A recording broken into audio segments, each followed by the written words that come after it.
परम करुणामयी माँ परम कारुणिक प्रभु श्री अरविंद पाद पद्म आज महान दिवसर शुभ लग्न अनेक भक्तिपूत कृतज्ञतापूर्ण प्रणति निवेदन करुछि। शुभ संध्यारे ऑनलाइन माध्यम रे जोग देइथिबा मोर समस्त श्रद्धाई भाई भौणी मानकु सुस्वागत श्रद्धा और सम्मान। आज एक महान दिवस प्रभुंकर महासमाधि दिवस डिसेम्बर 9 तारीख परम प्रभुंक महासमाधि उपलक्षे आज एक स्वतंत्र उपस्थापना आमर धारावाहिक रूपांतर जोगरे व्यक्तिगत प्रयास परिवर्ते यही स्वतंत्र उपस्थापनाटी प्रभु एवं मां चरण तले निवेदन करुछि। आलोचनार शीर्षक होउछि स्मृति स्मारकी सदा सुमन। स्मृति स्मारकी अर्थ होउछि शीतन स्मारकी सदा सुमन समर्पण करा दिबो। से शीतन स्मारकी रे जो सदा सुमन बा स्मृति स्मारकी रे जो सदा सुमन से समर्पण रो अर्थ होउछि श्रद्धा अर्थ शुद्ध भाव एवं एक अविचल आस्थार प्रतीक। सुमन रो दुईटी अर्थ अछि, गोटे होउछि फूल अनेट होउछि सुमन। सुमन रो अर्थ होउछि एक उत्तम द्वंद्व रहित निष्कलुष मन, मंद चिंतारू दूर रे थिबा सरल आ निष्कपट मन से मध्य गोटे सुमन। यह समर्पण योग्य तेणु खाली फूल नुहे फूल भली आमर एई मनटी को शुद्धपुत करी प्रभु मां चरण रे समर्पण करिवार अवकाश। तबे स्मृति स्मरण सहित स्मारकी शब्दटीर संपर्क रही।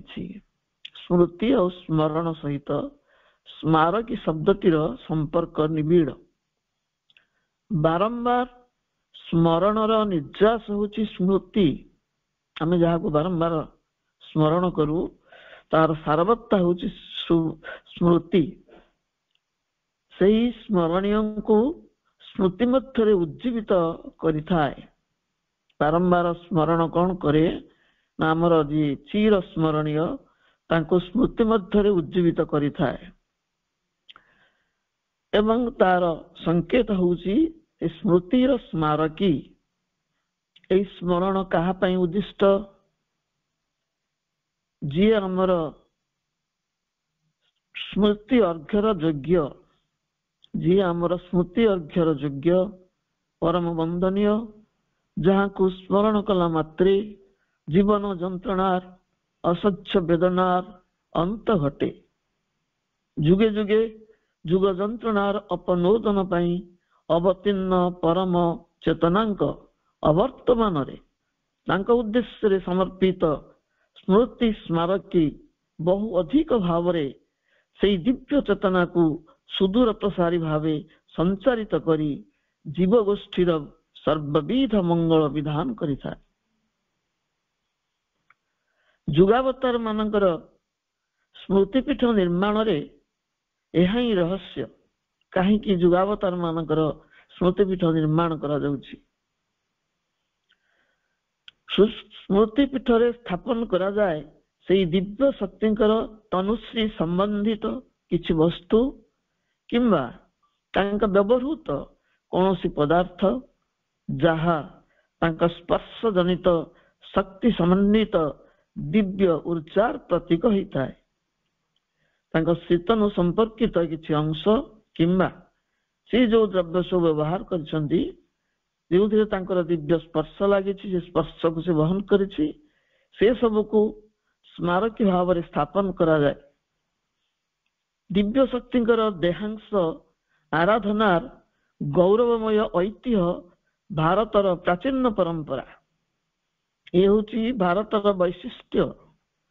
दिव्य भूमि देवभूमि भारत दिव्य शक्तिंकर देहांश आराधनार गौरवमय परंपरा को बजाय रखिछि। ଦ୍ୱାପର ଯୁଗର ଲୀଳାବତାର ଯୋଗେଶ୍ୱର ଶ୍ରୀକୃଷ୍ଣଙ୍କ ଦେହାବସାନ ପରେ ତାଙ୍କର ଦିବ୍ୟ ଶରୀରର ଯେଉଁ ଅଂଶକୁ ଅଗ୍ନି ଦେବତା ଦଗ୍ଧ କରିପାରିନଥିଲେ, ପରବର୍ତ୍ତୀ ପର୍ଯ୍ୟାୟରେ ସେଇ ବ୍ରହ୍ମଶକ୍ତିଙ୍କୁ ଶ୍ରୀ ଜଗନ୍ନାଥଙ୍କ ନାଭିକେନ୍ଦ୍ରରେ ସ୍ଥାପନ କରାଯାଇ ଆରାଧନା କରାଯାଉଥିବାର ପରମ୍ପରା ଅଦ୍ୟାବଧି ରହିଛି। ନବକଳେବର ସମୟରେ ସେଇ ନାଭିକେନ୍ଦ୍ରକୁ ନୂତନ କଳେବରର ନାଭି ବ୍ରହ୍ମଙ୍କୁ ଭଗବାନ ଶ୍ରୀକୃଷ୍ଣଙ୍କର ନାଭି ବ୍ରହ୍ମ ଯାହା ଦଗ୍ଧୀଭୂତ ହୋଇପାରିନଥିଲା ଅଗ୍ନି ଦେବତାଙ୍କ ଦ୍ୱାରା, ସେଇ ନାଭି ବ୍ରହ୍ମକୁ ନବକଳେବର ସମୟରେ ନୂତନ କଳେବର ତିଆରି ହୁଏ ଶ୍ରୀ ଜଗନ୍ନାଥଙ୍କର, ତାଙ୍କର ନାଭି କେନ୍ଦ୍ରରେ ସ୍ଥାପନ କରାଯିବାର ବିଧି ରହିଛି। ଏହି ବ୍ରହ୍ମ ସଂସ୍ଥାପନ ପରେ ହିଁ ଦାରୁ ବ୍ରହ୍ମରେ ପରିଣତ ହୋଇ ଦାରୁ ବ୍ରହ୍ମ ବୋଲାନ୍ତି। କାହିଁକି ତାଙ୍କୁ ଦାରୁ ବ୍ରହ୍ମ କୁହାଯାଏ? ବ୍ରହ୍ମ ଶକ୍ତି ସେ ଦାରୁଙ୍କର ନାଭି କେନ୍ଦ୍ରରେ ସଂସ୍ଥାପିତ ହେବାରୁ ସାଧାରଣ ଦାରୁଟିଏ ବ୍ରହ୍ମରେ ରୂପାୟିତ ହୋଇ ଦାରୁ ବ୍ରହ୍ମ ହୁଏ। ଇଏ ତ ଦ୍ୱାପର ଯୁଗର କଥା। ବୌଦ୍ଧ ଯୁଗରେ ବୋଧିସତ୍ତ୍ୱ ଗୌତମ ବୁଦ୍ଧ ରୂପରେ ଅବତାର ନେଇଥିଲେ। ବୋଧିସତ୍ତ୍ୱ ଯିଏ ବାରମ୍ବାର ଜନ୍ମ ହେଉଥିଲେ, ସେ ତାଙ୍କର ଶେଷ ଅବତାର ଆସିଥିଲେ ଗୌତମ ବୁଦ୍ଧ ରୂପରେ, ଏବଂ ଆମର ଅବତାର ତତ୍ଵର ସେ ହେଉଛନ୍ତି ନବମ ଅବତାର। ବୁଦ୍ଧଙ୍କର ପରମ ଭକ୍ତ ମଗଧରାଜ ବିମ୍ବିସାର ଭକ୍ତି ବିନମ୍ରତାର ସହିତ ପରମ କାରୁଣିକଙ୍କ ନଖ ଭିକ୍ଷା କରିଥିଲେ। ବିଶ୍ୱକବି ରବୀନ୍ଦ୍ରନାଥଙ୍କ ରଚନା ଅନୁସାରେ ନୃପତି ବିମ୍ବିସାର ପ୍ରଣମୀ ବୁଦ୍ଧଙ୍କୁ ମାଗିନେଲେ ପାଦ ନଖ ତାଙ୍କ, ସ୍ଥାପିଲେ ନିଭୃତେ ପ୍ରାସାଦ କାନନେ, ତା ଉପରେ ରଚିଲେ ଯତନେ ଅତି ଅପରୂପ ଶ୍ୟାମୟ ସ୍ତୂପ, ଶିଳ୍ପ ଶୋଭାର ସାର ନୃପତି ବିମ୍ବିସାର। ମଗଧରାଜ ନୃପତି ବିମ୍ବିସାର ଥିଲେ ବୁଦ୍ଧଙ୍କର ଅନୁଗତ। ବୁଦ୍ଧଙ୍କ ଚରଣରେ ପ୍ରଣାମ ନିବେଦନ କରି ତାଙ୍କର ପାଦ ନଖ ଭିକ୍ଷା କରିଥିଲେ ଏବଂ ନିଜ ପ୍ରାସାଦର କାନନରେ ଅତି ନିଭୃତରେ ଏକ ସ୍ତୂପ ମଧ୍ୟରେ ତାକୁ ଯତ୍ନର ସହିତ ସଂସ୍ଥାପନ କରିଥିଲେ। ସିଂହଳର ବୌଦ୍ଧ ମନ୍ଦିରରେ ଏବେ ବି ବୁଦ୍ଧଙ୍କର ଦନ୍ତ ସଂରକ୍ଷିତ ଅଛି ଏବଂ ବୌଦ୍ଧ ମାନେ ସେଠି ଆରାଧନା କରିଥାନ୍ତି। ମହାନ ଯୋଗୀ ମାନଙ୍କର ସାଧନାର ସିଦ୍ଧିଲବ୍ଧ ଶକ୍ତି ସେମାନଙ୍କ ଆଧାର ପ୍ରତି କୋଷାଣୁରେ ସମାହିତ ହୋଇ ରହିଥାଏ। ଯେଉଁମାନେ ମହାନ ଯୋଗୀ କୁଚ୍ଛ୍ର ସାଧନା କରନ୍ତି, ତାଙ୍କ ସିଦ୍ଧିରେ ଯୋଉ ଶକ୍ତି ଲାଭ ହୁଏ, ସେ ତାଙ୍କ ଆଧାରରେ ପ୍ରତ୍ୟେକ କୋଷାଣୁରେ ସମାହିତ ହୋଇ ରହିଥାଏ।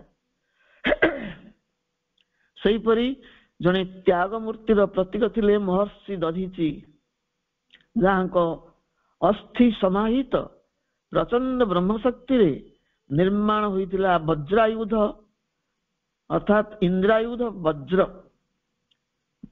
ଯାହା ଦ୍ୱାରା ବୃତ୍ରାସୁରର ଅତ୍ୟାଚାରରୁ ଅମରାବତୀ ରକ୍ଷା ପାଇଥିଲା। ଏହି ମହାନ ଯୋଗୀ ଥିଲେ ଜଣେ ତ୍ୟାଗୀ। ସେ ଆତ୍ମବିସର୍ଜନ କରିଥିଲେ ନିଜର ଅସ୍ଥି ପ୍ରଦାନ କରିବା ପାଇଁ। ଇଏ ହଉଛି ଭାରତୀୟ ପରମ୍ପରା। ତ୍ୟାଗର ଦେଶ ହଉଛି ଭାରତ ବର୍ଷ। ପରମଙ୍କ ସିଧାସଳଖ ଅବତାର ଶ୍ରୀ ଅରବିନ୍ଦଙ୍କ ଶରୀରରେ ଉଭୟ ଅଧିମାନସ ଓ ଅତିମାନସ ଚେତନାର ଅବତରଣ ଘଟିଥିଲା। ପାର୍ଥିବ ପ୍ରକୃତି ତଥା ବିରୋଧୀ ଅପଶକ୍ତି ମାନଙ୍କର ସମ୍ମିଳିତ ବାଧା ବିରୋଧକୁ ପ୍ରତିହତ କରି ଅତିମାନ ଶକ୍ତିକୁ ଧାରଣ ପୂର୍ବକ ପ୍ରଭୁ ଶରୀର ଉତ୍ସର୍ଗ କରିଥିଲେ। ଦଧିଚି ଯେଭଳି ନିଜ ଶରୀର ଉତ୍ସର୍ଗ କରିଥିଲେ ଅମରାବତୀପୁରକୁ ରକ୍ଷା କରିବା ପାଇଁ, ଏ ଶଶାଗରା ଧରିତ୍ରୀକୁ ଚତୁର୍ଦ୍ଦଶ ବ୍ରହ୍ମାଣ୍ଡକୁ ରକ୍ଷା କରିବା ପାଇଁ ପରମ ପ୍ରଭୁ ମଧ୍ୟ ଶରୀର ଉତ୍ସର୍ଗ କରିଥିଲେ। ଆମେ ସମସ୍ତେ ଜାଣିଛେ ଏହି ସତ୍ୟଟି। ଶ୍ରୀ ଅରବିନ୍ଦଙ୍କ ଶରୀରର ପ୍ରତ୍ୟେକ ଅଂଶରେ, ପ୍ରତ୍ୟେକ କୋଷରେ ସେହି ଅତିମାନ ଶକ୍ତି ଉଜ୍ଜୀବିତ, ଉଚ୍ଚାରିତ ଏବଂ ପ୍ରସାରିତ ମାଙ୍କ ଭାଷାରେ ଶ୍ରୀ ଅରବିନ୍ଦଙ୍କ ଦେହର ପ୍ରତିଟି କଣା ଅତି ମାନସ ଚେତନା ସମୃଦ୍ଧ। ସେଇ ଚେତନା ନଶ୍ୱର ବସ୍ତୁ ନୁହେଁ ଯେ ଦେହର ନଶ୍ୱରତା ସଙ୍ଗେ ସଙ୍ଗେ ସେଇ ମହାଚେତନାର ବିଲୁପ୍ତି ଘଟିବ। ନିରଦ ବରଣଙ୍କର ସନ୍ଦେଶ ଅନୁସାରେ all the experiences and realization of Sri Aurobindo are ingrained in each atom of his body. Those atoms of his body are perpetually emanating the supramental light, power and consciousness. So, the devotees must pay their highest respect to the place of relics and maintain it with their utmost devotion and unfailing sincerity. ଅତି ମାନସର ଶକ୍ତି ଜ୍ୟୋତି ପ୍ରଭୁଙ୍କ ଶରୀରର ପ୍ରତିଟି କୋଷ କୋଷାଣୁରେ ଅନ୍ତର୍ନିହିତ ଯୋଗୁଁ ଶରୀରର ପ୍ରଭା ସର୍ବଦା ଜ୍ୟୋତିର୍ମୟ। ଏହା ନିରବଚ୍ଛିନ୍ନ ଭାବେ ଅତିମାନ ଶକ୍ତି ଜ୍ୟୋତି ଓ ଚେତନାକୁ ପ୍ରତିଫଳିତ କରି ଚାଲିଛି। ତେଣୁ ତାଙ୍କର ଅନୁଗତ ମାନଙ୍କର ସମାଧି ସ୍ଥଳ ପ୍ରତି ସର୍ବୋଚ୍ଚ ସମ୍ମାନ ଓ ଭକ୍ତି ରହିବା ଆବଶ୍ୟକ। ନିଷ୍ଠାର ସହିତ ସେମାନେ ଏହି ପବିତ୍ର ସ୍ଥଳର ରକ୍ଷଣାବେକ୍ଷଣ କରିବା ଆବଶ୍ୟକ। ଶ୍ରୀ ଅରବିନ୍ଦ ସ୍ୱୟଂ ପ୍ରକାଶ କରିଛନ୍ତି ଯେ ତାଙ୍କ ଶରୀର ଥିଲା ଦେବାଳୟ, ଦେବ ନିବାସ। He bore all Godheads in his grandiose limbs. ଏକ ମହିମାମୟ କଳେବର ମଧ୍ୟରେ ସମାହିତ ବିଶ୍ୱ ଦେବକୁଳ। ରିଲିକ୍ସ କେବଳ ଶରୀର ସହିତ ସମ୍ପର୍କିତ ନୁହେଁ। ମା ଶ୍ରୀ ଅରବିନ୍ଦ ବ୍ୟବହାର କରିଥିବା ସ୍ପର୍ଶ କରିଥିବା ପ୍ରତ୍ୟେକ ବସ୍ତୁ ମଧ୍ୟରେ ସେହି ସମାନ ଶକ୍ତି ଓ ଚେତନା ଅନ୍ତର୍ନିହିତ ହୋଇ ରହିଛି।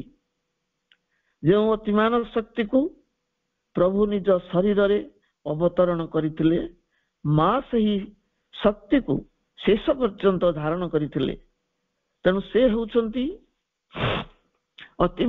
ଅତିମାନ ଶକ୍ତି ଜ୍ୟୋତି ଓ ଚେତନାର ଜୀବନ୍ତ ଜାଗ୍ରତ ପ୍ରତିମୂର୍ତ୍ତି। ଯେଉଁ ବସ୍ତୁ ଗୁଡ଼ିକୁ ସେ ସ୍ପର୍ଶ କରିଛନ୍ତି, ଦୀର୍ଘ କାଳ ଧରି ବ୍ୟବହାର କରିଛନ୍ତି, ସେଥିରେ ମଧ୍ୟ ସେହି ଶକ୍ତି ସଞ୍ଚାରିତ ଓ ସଂରକ୍ଷିତ ହୋଇ ରହିଛି। ଶ୍ରୀ ଅରବିନ୍ଦଙ୍କର ଶ୍ରୀତନୁର ଅଂଶ ବିଶେଷ ଭାବରେ ଗୃହୀତ ହେଇଛି ତାଙ୍କର ନଖ ଏବଂ କେଶ, ଯାହାର ସଂଗ୍ରାହକ ଥିଲେ ତାଙ୍କର ବ୍ୟକ୍ତିଗତ 2 ଜଣ ସେବକ ଚମ୍ପକଲାଲଜୀ ଏବଂ ଡାକ୍ତର ନିରୋଧ ବରଣ। ଚମ୍ପକଲାଲଜୀ ସେଇ ନଖ କେଶକୁ ସାଇତି ରଖୁଥିଲେ। କେବଳ ସେତିକି ନୁହେଁ, ଶ୍ରୀ ଅରବିନ୍ଦ ବ୍ୟବହାର କରୁଥିବା ସାମାନ୍ୟ ସୂତା ଖଣ୍ଡିଏ, ସାବୁନର କ୍ଷୟାଂଶ, ଏଗୁଡ଼ିକୁ ମଧ୍ୟ ସେ ସାଇତିକି ରଖୁଥିଲେ। ସେଥିପାଇଁ ମା ତାଙ୍କୁ ନାଁ ଦେଇଥିଲେ ଟ୍ରେଜରର, କୋଷାଧ୍ୟକ୍ଷ। ସେ ଏଇ ମହାନ ସମ୍ପଦ ଗୁଡ଼ିକୁ ସୁରକ୍ଷିତ ରଖିପାରିଥିଲେ।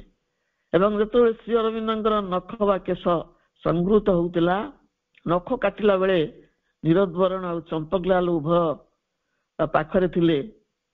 ନଖଟି କାଟୁ କାଟୁ ଯେତେବେଳେ ଦରି ଉପରେ ଖସି ପଡୁଥିଲା ଏବଂ ତାଙ୍କୁ ଖୋଜିବା ପାଇଁ ଗୋଟେ ମହାର୍ଘ ବସ୍ତୁ ହଜିଗଲା ବୋଲି ଖୋଜିବା ପାଇଁ ବ୍ୟଗ୍ର ହୋଇ ପଡୁଥିଲେ ନିରୋଧ ବରଣ ଆଉ ଚମ୍ପକଲାଲ, ସେତେବେଳେ ଶ୍ରୀ ଅରବିନ୍ଦ ତାଙ୍କ ସହିତ ଯୋଗ ଦଉଥିଲେ।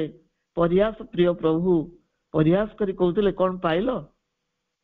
ଏଇଭଳି ଭାବରେ ଯୋଉ ନଖ ସବୁ କର୍ତ୍ତନ କରାଯାଉଥିଲା ଏବଂ ସ୍ନାନ ସମୟରେ ଯୋଉ କେଶ ସବୁ ଝଡି ଯାଉଥିଲା, ସେଗୁଡିକୁ ସଂଗ୍ରହ କରି ନିରୋଧ ବରଣ ରଖିଥିଲେ ସଞ୍ଚୟ କରିକି।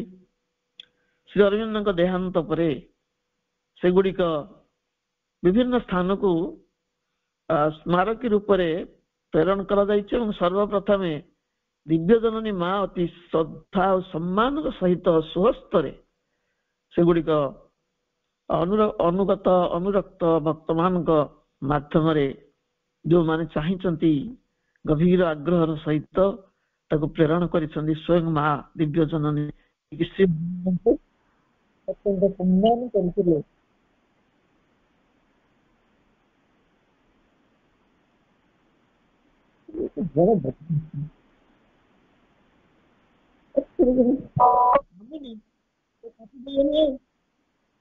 ମାମୁନି ସେ କାଟିଦେଲୁ କଟିଗଲାଣି।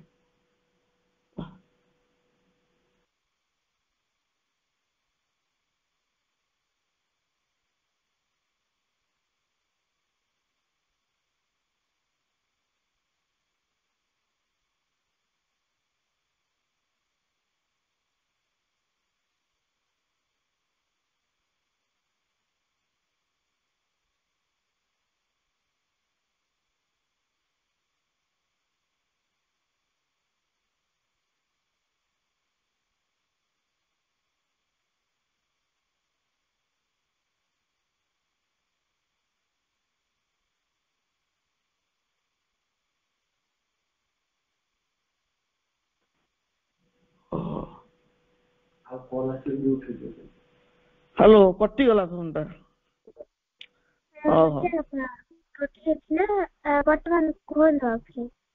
ହଁ ଠିକ ଅଛି, ଠିକ ଅଛି, ମୁଁ କଣ୍ଟିନ୍ୟୁ କରିବା। ତେଣୁ ଏଇଭଳି ଭାବରେ ଶ୍ରୀ ଅରବିନ୍ଦଙ୍କର ନଖ ଓ କେଶ ସବୁ ସଂଗୃହୀତ ହୋଇକି ବିଭିନ୍ନ ସ୍ଥାନକୁ ପ୍ରେରିତ ହୋଇଥିଲା, ଯୋଉଗୁଡିକ ବିଶ୍ୱବ୍ୟାପ୍ତ ହୋଇ କେବଳ ଭାରତ ବର୍ଷରେ ନୁହେଁ ଦରିଆ ପାରି ଦେଶ ମାନଙ୍କରେ ମଧ୍ୟ ପ୍ରଭୁଙ୍କର ଶୀତନ ସ୍ମାରକୀ ମନ୍ଦିର ସବୁ ସ୍ଥାପିତ ହେଇଛି ବା ସମାଧି ମନ୍ଦିର ସ୍ଥାପିତ ହେଇଛି।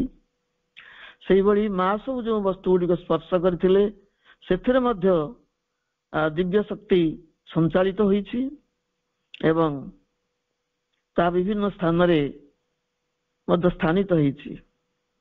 ଶ୍ରୀ ଅରବିନ୍ଦ ଏବଂ ମା ଏକ ହିଁ ଚେତନାର ଦ୍ୱିବିଧ ପ୍ରକାଶ। ଆମେ ଶ୍ରୀ ଅରବିନ୍ଦ ବୋଲି ସେଇଥିପାଇଁ କହୁ, ଶ୍ରୀ ଅର୍ଥ ପରମା ପ୍ରକୃତି ଶ୍ରୀ ମା, ଅରବିନ୍ଦ ହେଲେ ପରମ ପୁରୁଷ। ତେଣୁ ଶ୍ରୀ ସହିତ ଅରବିନ୍ଦ ସଂଯୁକ୍ତ ହେଲେ ଉଭୟ ଶ୍ରୀମା ଓ ଶ୍ରୀ ଅରବିନ୍ଦଙ୍କୁ ବୁଝାଏ। ଶ୍ରୀ ଅରବିନ୍ଦ ସେଇ ଏକକ ନାମ ହିଁ ଶ୍ରୀମା ଶ୍ରୀ ଅରବିନ୍ଦଙ୍କର ଦ୍ୱୈତ ଚେତନା, ମାନେ ଦ୍ୱୈତ ପ୍ରକୃତିର ଏକକ ଚେତନା, ପରମ ପୁରୁଷ ଏବଂ ପରମା ପ୍ରକୃତି। ସେଇଥିପାଇଁ ଶ୍ରୀ ଅରବିନ୍ଦଙ୍କ ନାମ ଧିଅରୁ ଶ୍ରୀକୁ ବିଯୁକ୍ତ କରାଯାଏ ନାହିଁ। ଖାଲି ଅରବିନ୍ଦ କୁହାଯିବା ହଉଛି ଗୋଟେ ପାପ, କାରଣ ସେ ହଉଛନ୍ତି ଅଦ୍ୱୈତ ଚେତନା। ଏ ଚେତନାର ଦ୍ୱିବିଧ ପ୍ରକାଶ, କେବଳ ଏକ ଚେତନାର ଦ୍ୱିବିଧ ପ୍ରକାଶ। ସେଥିପାଇଁ କୁହାଯାଇଛି ଏକ ସେ ଯୁଗଳ ସତ୍ତା ଗୁଣ ତତ୍ତ୍ୱ ସକଳ ଉର୍ଜାର, ଏକ ସେ ଯୁଗଳ ଶକ୍ତି ରୁତ୍ ସତ୍ୟ ନିଖିଳ ବିଶ୍ୱର। ତେଣୁ ଶ୍ରୀ ଅରବିନ୍ଦଙ୍କ ଚେତନା ସମ୍ପର୍କରେ ଯାହା କୁହାଯିବ ତାହା ମାଙ୍କ ଚେତନା ପ୍ରତି ମଧ୍ୟ ପ୍ରଯୁଜ୍ୟ। ଯେଉଁମାନେ ଶ୍ରୀ ଅରବିନ୍ଦଙ୍କୁ ସ୍ଥୂଳ ଶରୀରରେ ଦର୍ଶନ କରିଛନ୍ତି, ଶରୀର ନିଃସୃତ ସମୁଜ୍ଜଳ ଆଲୋକ ଦେଖି ସେମାନେ ବିସ୍ମିତ ହୋଇଛନ୍ତି। କାରଣ ପ୍ରଥମେ ପରମାତ୍ମା ଶ୍ରୀକୃଷ୍ଣଙ୍କ ଚେତନା ଉଭୟଙ୍କ ଶରୀରରେ ଅବତରଣ କରିଥିଲା। ପୁନଶ୍ଚ ଶ୍ରୀ ଅରବିନ୍ଦଙ୍କ ପରେ ମା ଅତି ମାନସ ଶକ୍ତିକୁ ଧାରଣ କରି ରହିଥିଲେ। ଶ୍ରୀ ଅରବିନ୍ଦଙ୍କର ଯୋଉ ଶ୍ୟାମଳ ବର୍ଣ୍ଣର କ୍ଷୀଣତନୁ ଥିଲା, ଅଧିମାନସ ଚେତନାର ଅବତରଣ ପରେ ତା ଉଜ୍ଜଳ ଗୌରବର୍ଣ୍ଣ ଧାରଣ କରିଥିଲା ଏବଂ ସେଥିରୁ ଅନବରତ ଦିବ୍ୟ ଉର୍ଜା ନିର୍ଗତ ହଉଥିଲା। ତେଜିଆନ ଶରୀର ହେଇଯାଇଥିଲା, ସୁଠାମ ସୁନ୍ଦର ଶରୀର ହେଇଥିଲା ଶ୍ରୀ ଅରବିନ୍ଦଙ୍କର। ତେଣୁ ଶ୍ରୀ ଅରବିନ୍ଦ ଅଟନ୍ତି ସେହି ଚେତନା ଯାହା ଜନ୍ମ ମୃତ୍ୟୁର ଉର୍ଦ୍ଧ୍ୱରେ, କାର୍ଯ୍ୟ କାରଣ ଓ ଶୃଙ୍ଖଳାର ଉର୍ଦ୍ଧ୍ୱରେ, ସମସ୍ତ ବନ୍ଧନ ଓ ସୀମିତତାର ବହୁ ଉର୍ଦ୍ଧ୍ୱରେ ସେ ହେଉଛନ୍ତି ସ୍ୱୟଂ ପରମେଶ୍ୱରଙ୍କର ସଚିଦାନନ୍ଦ ଚେତନା। ନିଜର ଅମୃତମୟ ଚେତନା ସମ୍ପର୍କରେ ଶ୍ରୀ ଅରବିନ୍ଦ ନିଜେ କହୁଛନ୍ତି ତାଙ୍କ ଚେତନା ସମ୍ପର୍କରେ, my body like my spirit shall be free, it shall escape from death and ignorance. ଆତ୍ମା ସମ ହେବ ମୁକ୍ତ ଶରୀର ମୋହର, ଅଜ୍ଞାନ ମୃତ୍ୟୁ କବଳୁ ଲଭିବ ନିସ୍ତାର। ପ୍ରଭୁଙ୍କ ମହାସମାଧି ଏକ କଳ୍ପତରୁ। ଶ୍ରୀ ଅରବିନ୍ଦଙ୍କ ଜୀବନ୍ତ ବିଗ୍ରହ ଜଡବସ୍ତୁ ନୁହେଁ, କାରଣ ସେ ଅନ୍ତର୍ହିତ ନୁହନ୍ତି, କେବଳ ସମାଧିସ୍ଥ। ସମାଧିସ୍ଥ ଅର୍ଥ ସମାଧି ମଗ୍ନ, ଅର୍ଥାତ୍ ଯୋଗମଗ୍ନ। ଆନ୍ତରିକ ପ୍ରାର୍ଥନାର ଦିଅନ୍ତି ଉତ୍ତର। ସମର୍ପିତ ସାଧକ ସାଧିକା ପ୍ରାପ୍ତ କରନ୍ତି ଆଧ୍ୟାତ୍ମିକ ପ୍ରେରଣା। ଦିବ୍ୟ ସ୍ମାରକୀ ସ୍ପର୍ଶ ମାତ୍ରକେ ଅତୀନ୍ଦ୍ରିୟ ଶକ୍ତି ଓ ଶାନ୍ତି ସଞ୍ଚାରିତ ହୁଏ, ଅନୁଭୂତ ହୁଏ। ସ୍ମାରକୀ ଗୁଡ଼ିକ କେବଳ ସ୍ମୃତିର ନିଦର୍ଶନ ନୁହନ୍ତି, ବ୍ରହ୍ମଶକ୍ତିଙ୍କର ସ୍ଥୂଳ ଶାନ୍ତି ଓ ଆନନ୍ଦ ପରିପ୍ରକାଶର କ୍ଷେତ୍ର। ଇଏ କେବଳ ସ୍ମୃତିର ନିଦର୍ଶନ ନୁହେଁ, ବ୍ରହ୍ମଶକ୍ତି ଉତ୍ସାହିତ ହଉଛି, ସେଠି ସ୍ଥୂଳ ଭାବରେ ଶାନ୍ତି ଓ ଆନନ୍ଦ ପ୍ରାପ୍ତ ହେଇଥାଏ। ଏହାକୁ ଯଥାର୍ଥ ସମ୍ମାନ ଦେବା ଆମର ପରମ ପବିତ୍ର କର୍ତ୍ତବ୍ୟ। ଏହି ସ୍ମୃତି ସ୍ମାରକୀ ପୃଥିବୀ ପ୍ରତି ମା ଏବଂ ପ୍ରଭୁଙ୍କର ଦିବ୍ୟ କୃପାର ନିଦର୍ଶନ। ଭାଗବତ ସତାର ସ୍ଥୂଳ ସଂସ୍ପର୍ଶ, ସାନ୍ନିଧ୍ୟ ଏବଂ ଅନୁଭୂତି ଆମେ ଏଇଠାରୁ ପାଇଥାଉ। ଆମେ ମଣିଷମାନେ ଭଗବାନଙ୍କୁ ଦେଖିନାହୁଁ, ତାଙ୍କର ସ୍ଥୂଳ ସାନ୍ନିଧ୍ୟ ପ୍ରାପ୍ତ କରିନାହୁଁ, କାରଣ ବିଶ୍ୱବ୍ୟାପ୍ତ ପରମ ଚେତନାର ସୂକ୍ଷ୍ମତାକୁ ସ୍ପର୍ଶ କରିବା ସାମର୍ଥ୍ୟ ଆମ ଭଳି ସ୍ଥୂଳ ଦେହୀ ମାନଙ୍କର ନାହିଁ। ସେ ଏକ ସୂକ୍ଷ୍ମ ଚେତନା, ବିଶ୍ୱବ୍ୟାପ୍ତ, ତାଙ୍କୁ ଆମେ ସ୍ଥୂଳ ଦେହୀ ମାନେ ସ୍ପର୍ଶ କରିପାରିବା ନାହିଁ। କିନ୍ତୁ ସମାଧି ପୀଠ ହିଁ ଆମକୁ ସେଇ ସୁଯୋଗ ଦେଇଥାଏ, ସେଇ ଉପଲବ୍ଧି ଦେଇଥାଏ। ସ୍ଥୂଳ ସାନ୍ନିଧ୍ୟ ଆମେ ସେଇଠାରୁ ପ୍ରାପ୍ତ କରୁ ପରମ ପ୍ରଭୁଙ୍କର। ଯୁଗ ବିବର୍ତ୍ତନର ଅନ୍ତିମ ପର୍ଯ୍ୟାୟରେ ମନୁଷ୍ୟ ଜୀବନ ଯନ୍ତ୍ରଣା କାତର, ସମସ୍ୟା ସଂକୁଳ ହୋଇ ଉଠିଛି। ସମଗ୍ର ବିଶ୍ୱ ବିବର୍ତ୍ତନଗତ ସଂକଟର ସମ୍ମୁଖୀନ। ପୁରାତନ ଓ ନୂତନ, ଦିବ୍ୟ ଓ ଅଦିବ୍ୟ ମଧ୍ୟରେ ଘୋର ସଂଘର୍ଷର ଘନଘଟା। ଯୁଗ ବିବର୍ତ୍ତନର ଅନ୍ତିମ ପର୍ଯ୍ୟାୟ ଉପସ୍ଥିତ ହେଇଛି, ଇଭଲ୍ୟୁସନାରୀ କ୍ରାଇସିସ୍। ଚାରିଆଡେ ଭୟଙ୍କର ବିପତ୍ତି, ପ୍ରାକୃତିକ ବିପର୍ଯ୍ୟୟ, ସଂକ୍ରାମକ ବ୍ୟାଧିର ପ୍ରସାର, ଯୁଦ୍ଧର ଘନଘଟା, ଏଇଭଳି ଗୋଟିଏ ବିବର୍ତ୍ତନଗତ ସଂକଟର ସମ୍ମୁଖୀନ ଏହି ବିଶାଳ ସୃଷ୍ଟି, ବିଶାଳ ଜଗତ। ଏହାରି ମଧ୍ୟରେ ଆମେ ସାଧାରଣ ମାନସୀ ଚେତନାଧାରୀ ଯନ୍ତ୍ରଣାରେ ଛଟପଟ ହେଉଛୁ। ଏହି ଯନ୍ତ୍ରଣାରୁ ମୁକ୍ତି ଏବଂ ସମସ୍ୟାର ସରଳ ସମାଧାନ ପାଇଁ ମା ଆମକୁ ଉପାୟ ବତେଇ ଦଉଛନ୍ତି। ମା କହୁଛନ୍ତି, ସମାଧି ପାଖକୁ ଯାଅ, ସମାଧିରେ ମୁଣ୍ଡ ରଖି ଶ୍ରୀ ଅରବିନ୍ଦଙ୍କୁ ସବୁ ଖୋଲି କହିଦିଅ, ମନରେ କୌଣସି ସଂଶୟ ବା ଦ୍ୱିଧା ଆଣ ନାହିଁ। ଶ୍ରୀ ଅରବିନ୍ଦ ହିଁ ସମସ୍ତ ସମସ୍ୟାର ସମାଧାନ। ସମାଧିରେ ତାଙ୍କର ଶାଶ୍ୱତ ଉପସ୍ଥିତି ରହିଛି। ଯେକୌଣସି ସମସ୍ୟା ପାଇଁ ସମାଧିରେ ପ୍ରାର୍ଥନା କର, ଫଳ ନିଶ୍ଚୟ ପାଇବ। କେବଳ ଯେ ଜିଜ୍ଞାସାର ଉତ୍ତର ମିଳିବ ତା ନୁହେଁ, ଏଥିରେ ତୁମେ ତାଙ୍କର କରୁଣା, ଶାନ୍ତି, ଆଶୀର୍ବାଦ, ଜ୍ଞାନ ଓ ମାହାତ୍ମ୍ୟର ସ୍ପର୍ଶ ମଧ୍ୟ ପାଇପାରିବ। ବାଧାହୀନ ଭାବେ ନିଜ ଅନ୍ତରକୁ ଉନ୍ମୁକ୍ତ କରିଦିଅ।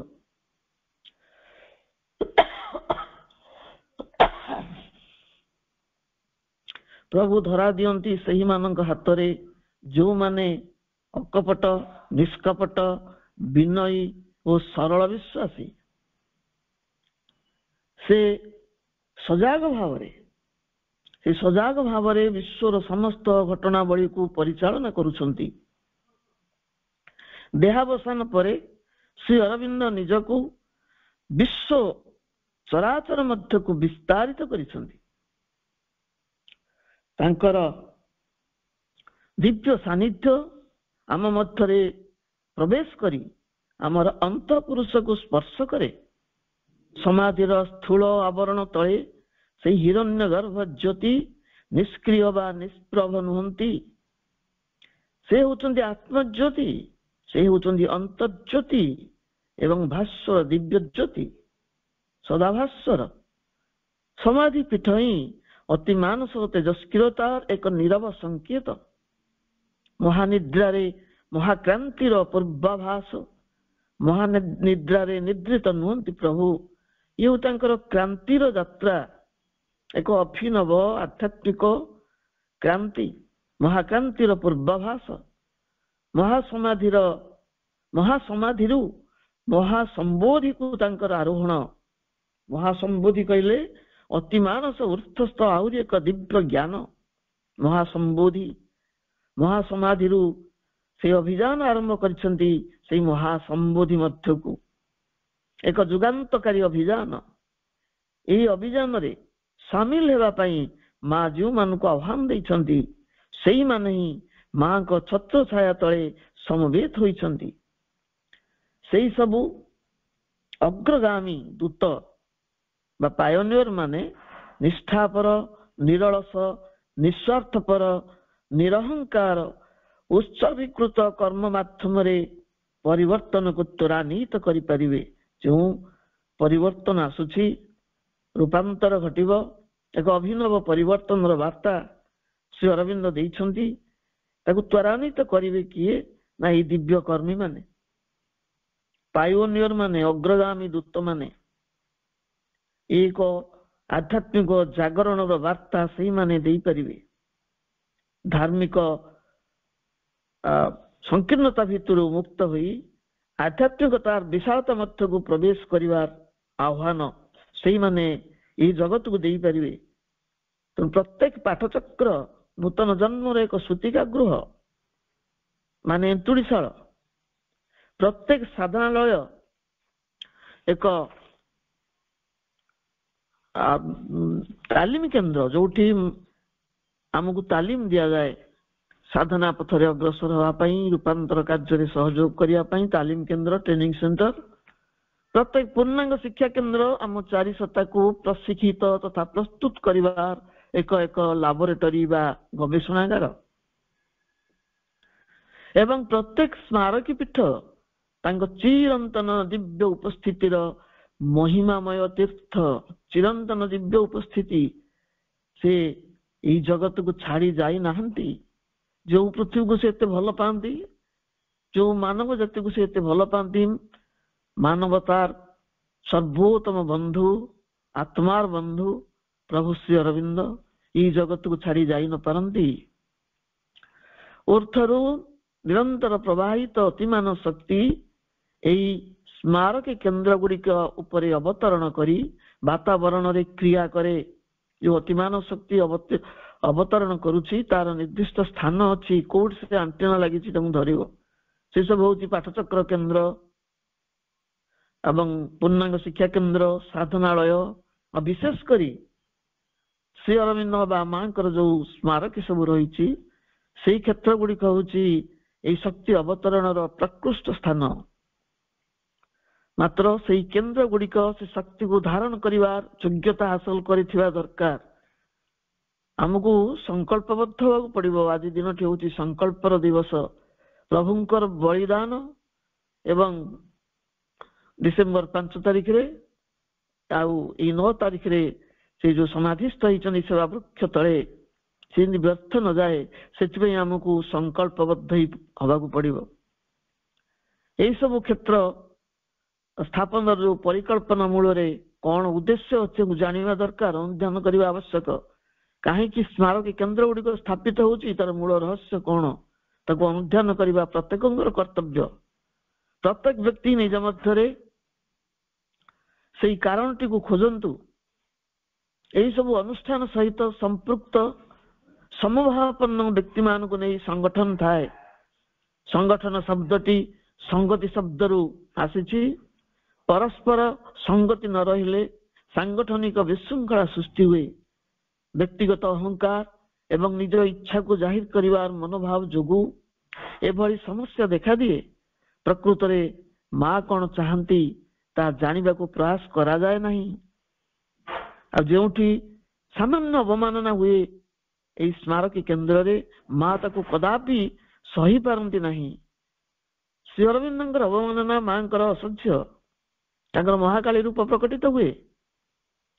ଆବେଗ ପରିଚାଳିତ ହୋଇ ସବୁ ମାଙ୍କ ଇଚ୍ଛା କହି ଅନ୍ତରାଳରେ ଆମର ଇଚ୍ଛାଟିକୁ ଆମେ ଘୋଡେଇ ପକେଇବାକୁ ଚାହିଁଥାଉ। ଅନେକ ସମୟରେ ଆମ ପ୍ରତ୍ୟେକଙ୍କ ପାଇଁ ଏହା ଆତ୍ମସମୀକ୍ଷାର ବେଳ। ଆଜି ସେଇ ସଂକଳ୍ପର ଦିନ ଆମେ ଆତ୍ମସମୀକ୍ଷା କରିବା, ଆମ ନିଜ ଭିତରୁ ଏହାର ବାସ୍ତବତାକୁ ଆବିଷ୍କାର କରିବାକୁ ପ୍ରୟାସ କରିବା। ସାହସର ସହିତ ଆତ୍ମଗତ ସତ୍ୟର ସାମ୍ନା କରିବା। ଆମେ ନିଜକୁ ଖିନଭିନ କରି ଦେଖିବା।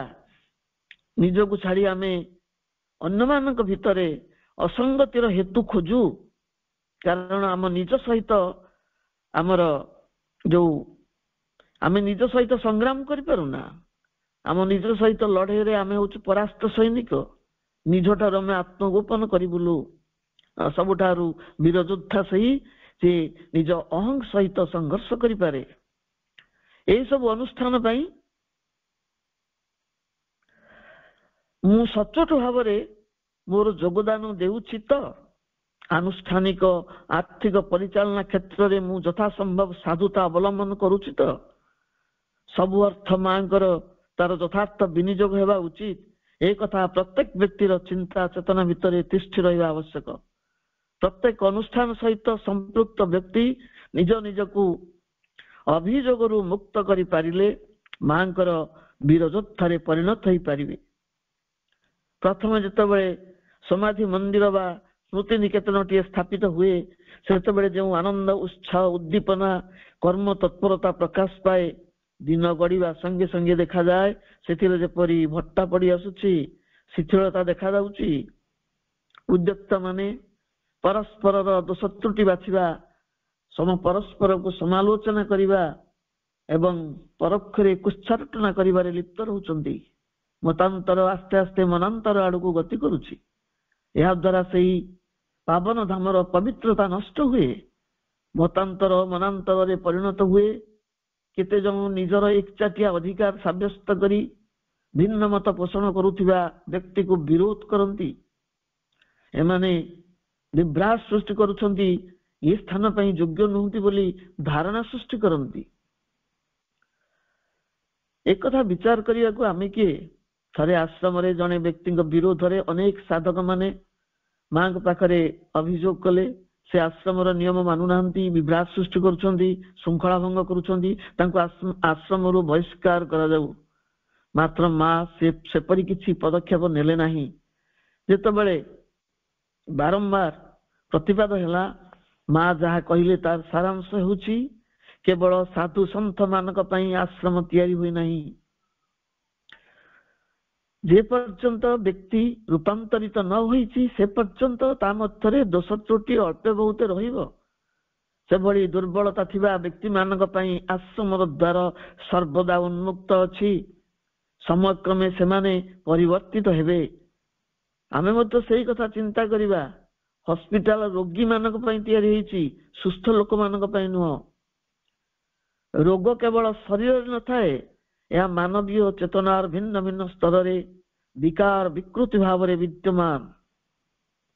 ତେଣୁ ଆଶ୍ରମରେ ମା ହିଁ ସେଇମାନଙ୍କୁ ଚାହିଁଛନ୍ତି, ଖୋଜିଛନ୍ତି ଏବଂ ରୂପାନ୍ତର କରିବା ପାଇଁ ପ୍ରୟାସ କରିଛନ୍ତି। ଆଶ୍ରମ ପରିସର, ସାଧନାଳୟ, ସମାଧି କ୍ଷେତ୍ର ସେଇ ଚେତନାର ଚିକିତ୍ସାଳୟ। ଏ ଦୃଷ୍ଟିରୁ ଉଦାର ହୃଦୟରେ ଆମକୁ ସମସ୍ତଙ୍କୁ ଗ୍ରହଣ କରି ସାଙ୍ଗରେ ଧରି ଆଗକୁ ଚାଲିବାକୁ ହେବ। ବ୍ୟକ୍ତିଗତ ବିବାଦକୁ, ମନୋମାଳିନ୍ୟକୁ ସାମୂହିକ ରୂପ ଦେବା ବାଞ୍ଛନୀୟ ନୁହେଁ। ଆମର ଯୋଗ ବା ସାଧନା ବ୍ୟକ୍ତିଗତ ମୁକ୍ତି, ଭୁକ୍ତି ବା ପ୍ରଗତି ପାଇଁ ଉଦ୍ଦିଷ୍ଟ ନୁହେଁ। ସଂଗଚ୍ଛଧ୍ୱଂ, ଆସ ଆମେ ସାଥୀ ହୋଇଯିବା। ଝଡ଼ ଜଙ୍କୃତ ଅମାରାତ୍ରିରେ ପାହାଡ଼ ଚଢିବା। ବିପଦ ଓ ବିପର୍ଯ୍ୟୟକୁ ବରଣ କରି ମୁକ୍ତ ଜୀବନରେ ସହଭାଗୀ ହେବା। ଆମ ଚେତନାର ସବୁଠାରୁ ବଡ଼ ବିକାର ହେଉଛି ଅହଙ୍କାର। ଏହା ଏକ ଦୁରାରୋଗ୍ୟ ବ୍ୟାଧି। ଏଥିରୁ ମୁକ୍ତ ହେବା ପାଇଁ ସମାଧିପୀଠ ବା ସ୍ମୃତି ସ୍ମାରକୀର ଶରଣାପନ୍ନ ହେବାକୁ ପଡେ। ସେହି ସ୍ଥାନରେ କରୁଣାର ଦିବ୍ୟ ନିର୍ଚ୍ଛର ସଦା ପ୍ରବାହିତ। ଏହି ପବିତ୍ର ସ୍ଥଳୀ ପ୍ରତି ଆମର ଶ୍ରଦ୍ଧା, ବିଶ୍ୱାସ, ନିଷ୍ଠା, ଆନ୍ତରିକତା, ଭକ୍ତି ଅତୁଟ ରହିବା ଆବଶ୍ୟକ। ଆଜିର ଏ ବିଶ୍ୱ ଏକ ଭୟଙ୍କର ଯୁଗ ସନ୍ଧିର ସାମ୍ନା କରୁଛି। ଉଗ୍ରବାଦ, ଆତଙ୍କବାଦ, ପ୍ରାକୃତିକ ବିପର୍ଯ୍ୟୟ, ଧର୍ମାନ୍ଧତା, ସାମ୍ପ୍ରଦାୟିକତାର ଅଗ୍ନିକୁଣ୍ଡରେ ଦଗ୍ଧୀଭୂତ ସମଗ୍ର ମାନବ ଜାତି। ଆସୁରିକ ଶକ୍ତି ମନୁଷ୍ୟର ଭିତରେ ବାହାରେ ପ୍ରଚଣ୍ଡ ଭାବେ କ୍ରିୟାଶୀଳ। ଶ୍ରୀ ଅରବିନ୍ଦଙ୍କ ଦେହାଂଶରେ ସେହି ମହାନ ଯୋଗ ଶକ୍ତି, ଅତିମାନସ ମହାଶକ୍ତି ବିଚ୍ଛୁରିତ ହେଉଛି, ଯାହା ସବୁ ଦିଗରୁ ମନୁଷ୍ୟକୁ ସୁରକ୍ଷା ପ୍ରଦାନ କରିବ। ଏ ବିବର୍ତ୍ତନଗତ ସଂକଟରୁ ଚେତନାଗତ ବିପର୍ଯ୍ୟୟରୁ ମନୁଷ୍ୟକୁ ଉଦ୍ଧାର କରିବ। ଦେହାଂଶ କେନ୍ଦ୍ର ହେଉଛି ଅତିମାନସ ବିକିରଣର ଉତ୍ସ। ତାଙ୍କ ସ୍ଥୂଳ ଶରୀର ବର୍ତ୍ତମାନରେ କଣ ଦରକାର କରୁଛି? ତାଙ୍କ ସ୍ଥୂଳ ଶରୀରର ଅବର୍ତ୍ତମାନରେ ତାଙ୍କର ଦେହାଂଶ କେନ୍ଦ୍ର ହିଁ ସେଇ ଅଭାବକୁ ପୂରଣ କରୁଛି। ତାଙ୍କ ଦେହାଂଶ କେନ୍ଦ୍ର ସେଇ ଦିବ୍ୟ ଶକ୍ତି ଓ ଚେତନାକୁ ବିକିରଣ କରି ଚାଲିଛି। ସମାଧି କେବଳ ସ୍ମୃତିର ସ୍ଥଳ ନୁହେଁ, ସ୍ଥୂଳ ସ୍ଥାନ ନୁହେଁ, ବ୍ରହ୍ମଶକ୍ତିଙ୍କର ସ୍ଥୂଳ ସାଧନାର କ୍ଷେତ୍ର। ପ୍ରଭୁଙ୍କ ଦେହାଂଶ ପୃଥିବୀ ପ୍ରତି ତାଙ୍କ ଦିବ୍ୟ କୃପାର ନିଦର୍ଶନ। କାମନତ୍ତ ଭାବରେ ତାହା ମାନବ ଜାତିକୁ ସେଇ ଦିବ୍ୟ ଚେତନାର ନିକଟତର କରି ଚାଲିଛି। ପରମ ଯୋଗୀଙ୍କ ଚରମ ତ୍ୟାଗକୁ ସଦା ସ୍ମରଣ କରିବା, ଭୁଲିଗଲେ ଚଳିବ ନାହିଁ। ସମାଧି ପୀଠକୁ ଯଥାର୍ଥ ସମ୍ମାନ ଦେବା, ଏହାର ସର୍ବକାଳୀନ ପବିତ୍ରତା ରକ୍ଷା କରିବା, ପରିସରରେ ନିରବତା ରକ୍ଷା କରିବା ଆମର ପରମ କର୍ତ୍ତବ୍ୟ। ଏହା ହେବ ତାଙ୍କ ନିକଟରେ କୃତଜ୍ଞତାର ନିଦର୍ଶନ। କୃତଜ୍ଞତା ଶବ୍ଦର ମୂଳ ଅକ୍ଷରଟି କ୍ରୁ ଧାତୁ ନିଷ୍ପନ୍ନ, ଯାହାର ଅର୍ଥ କିଛି କରିବା। ଆମର କୃତଜ୍ଞତା କେବଳ ମାନସିକ ସ୍ତରରେ, ଭାବାତ୍ମକ କିମ୍ବା ପ୍ରାଣ ସ୍ତରରେ ଭକ୍ତି ଉଦ୍ରେକରେ ସୀମିତ ହେଲେ ଚଳିବନି। ଶାରୀରିକ ସ୍ତରରେ କ୍ରିୟାଶୀଳ ହେବା ଆବଶ୍ୟକ। ଶ୍ରମଦାନ ଦ୍ୱାରା ପୀଠ ପରିସରକୁ ସର୍ବଦା ପରିଷ୍କାର ପରିଚ୍ଛନ୍ନ ରଖିବା, ପୀଠର ଚତୁଃପାର୍ଶ୍ୱରେ ସବୁଜିମା ଭରା ସୁନ୍ଦର ପୁଷ୍ପ ବାଟିକା ସୃଷ୍ଟି କରିବା ଆବଶ୍ୟକ। କାରଣ ସୌନ୍ଦର୍ଯ୍ୟ ହିଁ ପରମଙ୍କର ବାହ୍ୟ ପ୍ରକାଶ। ମା କହନ୍ତି, beauty is the footprint of the divine. ସୌନ୍ଦର୍ଯ୍ୟ ହିଁ ପରମ ପ୍ରଭୁଙ୍କ ପଦଚିହ୍ନ। ମା ପୁନଶ୍ଚ ଏକ ପ୍ରାର୍ଥନା ମାଧ୍ୟମରେ ପ୍ରକାଶ କରୁଛନ୍ତି, Lord God of beauty and harmony, grant that we may become instruments of worthy of manifestation thy supreme beauty in the world. This is our prayer, this is our aspiration. हि परम प्रभु सौंदर्य संगतिर देवता, आमर प्रार्थना ग्रहण करी तुमरी सृष्टि रे सर्वोत्तम सौंदर्य परिप्रकाशर यथायोग्य जंत्र आमको परिणत कर। यह ही आमर प्रार्थना, यह ही आमर अभिप्सा। तेणु स्मृति स्मारक नियमित पुष्प सजा तथा अन्यान्य कार्य आंतरिक आग्रहर सह संपन्न होगा उचित। जेपरी कौन सी बाध्यबाधकता आम अनुभव करवानी, स्वतःस्फूर्त भाव में श्रद्धार सहित सेवा संपन्न करवा। ये समस्त कार्य माँ और प्रभु को सेवा रूपे निवेदन कर। वातावरण रे संपूर्ण नीरवता, केवल बाह्य नीरवता नुहे, एक आंतर नीरवता मध्य आवश्यक। भीतर कोलाहल को स्तब्ध करने को हम आम चिंता चेतना भावना मध्य केवल माँ ही थे, माँ ही थे। आम सावधान होगा उचित जे आम भीतर भाव तरंग सर्वदा बाहर को विच्छुरित होता है, भाइब्रेट करता है। भीतर शांत भाव बाह्य वातावरण को विक्षुब्ध करने संभावना अच्छी। धार्मिक पोशाक पिंधि मंदिर जीवा परंपरा यह नुहे। अंतर आवर्जना को निष्कासन करी यही पवित्र क्षेत्र को प्रवेश करने प्रयास जारी रखा आवश्यक। यह आम साधनार अंग। व्यक्तिगत प्रयास रु आरंभ हेले बाकी काम माँ ही करिवे। कृतज्ञता अर्थ होची ग्रैटिट्यूड। मूल अक्षर GR, इट गोटे आउ गोटे शब्द सृष्टि होची grow. Gratitude means grow in divine consciousness. वास्तव कृतज्ञता ज्ञापन क्षेत्र में आम मनुष्य माने सर्वदा कृपण ही थाउ। माँ प्रति प्रभु प्रति यथार्थ कृतज्ञता ज्ञापन मार्ग होची तांको निर्देश को सर्वोत भावे काय मनोवाक्य पालन करिवार संकल्प ग्रहण करिवा। जो संकल्पर दिवस होची आज आम स्मरण करिवा। प्रभु तांकर शरीर उत्सर्ग कले ଅବତରଣ କରି ଆଣିଲେ ସାରା ବିଶ୍ୱକୁ ପାବନ କରୁଥିବା ସେଇ ଅତି ମାନସ ମନ୍ଦାକିନୀ ଏଠି ମନେ ପଡେ। ଅତୀତରେ ଭଗୀରଥ ନାମକ ଜଣେ ରାଜା କଠୋର ତପସ୍ୟା କରିଥିଲେ ତାଙ୍କ ପୂର୍ବଜ ମାନଙ୍କୁ ଋଷି ଶାପରୁ ମୁକ୍ତ କରିବା ପାଇଁ, ଗଙ୍ଗା ବା ମନ୍ଦାକିନୀଙ୍କର ଅବତରଣ ପାଇଁ। ସେ ଅବତରଣ କରାଇଥିଲେ କିଏ ନା ମହାଯୋଗୀ ଶିବ। ଗଙ୍ଗାଙ୍କର ପ୍ରବେଗକୁ ଧାରଣ କରିବା ପାଇଁ ବ୍ରହ୍ମା ବିଷ୍ଣୁ ଅସମର୍ଥ ହେଇଥିଲେ, ସମର୍ଥ ହେଇଥିଲେ ଜଣେ ଯୋଗୀ ପୁରୁଷ।